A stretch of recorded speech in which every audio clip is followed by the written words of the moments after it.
Boring क्यों पड़े जब बनना है कुछ खास। आओ मिलकर इंटरेस्टिंग बनाए, सीखना है जो आज। तो चलिए आज मिलकर पढ़ते हैं सिल्कवर्म की लाइफ साइकिल के बारे में।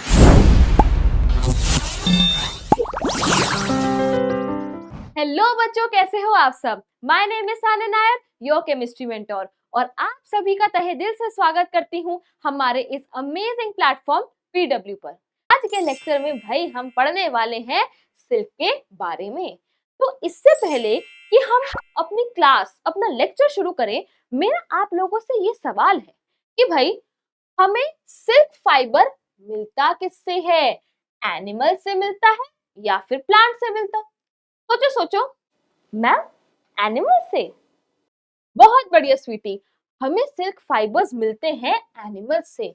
एक बच्चों छोटा सा वर्म होता है जिसे हम सिल्क वर्म या फिर कैटरपिलर भी कहते हैं। तो बच्चों उस छोटे से वर्म से मिलते हैं हमें सिल्क फाइबर्स। बट अब आप कहोगे कि मैम इस छोटे से जीव से, इस छोटे से ऑर्गेनिज्म से आखिरकार हमें सिल्क फाइबर्स मिलते कैसे हैं? तो चलिए बच्चों इस प्रोसेस को डिटेल में समझते हैं। ये सब जानने के लिए सबसे पहले हमें सिल्क वर्म की लाइफ साइकिल को समझना होगा। एक फीमेल सिल्क मॉथ पेड़ के पत्तों पर, जैसे कि मलबरी ट्री लीव्स पर एग्स ले करती है, जिनके हैच होने पर लार्वा निकलते हैं, जिन्हें कैटरपिलर्स या फिर सिल्क वर्म कहा जाता है। अब ये छोटे छोटे लार्वा जो अपने एग से निकले हैं, इन्हें भूख लगी होती है, तो ये सिल्क वर्म्स अपने आसपास प्रेजेंट पत्तों को खाने लगते हैं और साइज में बड़े होने लगते हैं। जब इनका साइज सफिशिएंटली इंक्रीज हो जाता है, तब वो अपनी लाइफ साइकिल के नेक्स्ट स्टेज में एंटर करने के लिए रेडी हो जाते हैं, जिसे प्यूपा कहा जाता है। ये उनकी रेस्टिंग स्टेज होती है। जैसे हमें रेस्ट करने के लिए अपने आसपास कंफर्टेबल पिलोज, कंबल, ब्लैंकेट्स ये सब चाहिए होता है ना, वैसे ही ये लार्वा अपने मुंह से एक स्लाइमी फाइबर सेक्रीट करने लगता है जो एयर के कांटेक्ट में आने से हार्ड हो जाता है। ये फाइबर सेक्रीट करते हुए लार्वा अपना हेड हर डायरेक्शन में मूव करता है ताकि ये हार्ड प्रोटेक्टिव कवरिंग उसकी पूरी बॉडी पर बन जाए, और इस हार्ड प्रोटेक्टिव कवरिंग को कहते हैं कुकून।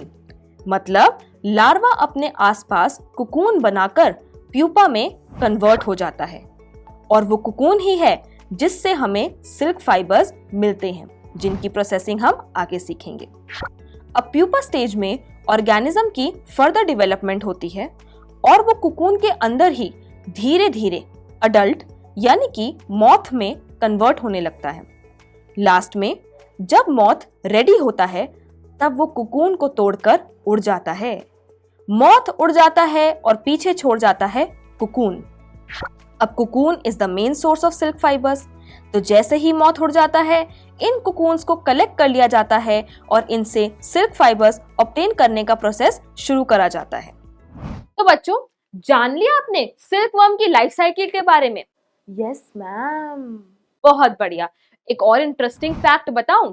देखिए बच्चों, the soft silk yarn is as strong as a thread of steel.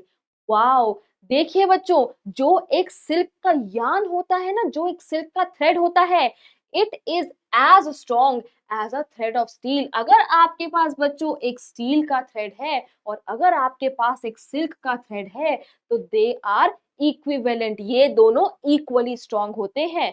Interesting, right? तो बच्चों अब आपने ये तो देख लिया कि सिल्क वर्म की लाइफ साइकिल कैसी होती है। तो बच्चों ऐसे ही कूल एंड अमेजिंग एनिमेशन से पढ़ने के लिए डू चेक आउट आवर फंडू कोर्स, जहाँ पे आपको मिलेगी एनिमेटेड वीडियोस की एक लाइब्रेरी एंड साथ ही साथ एक interactive quiz solving tool Pitara. So do check out our website to know more. The link is given below.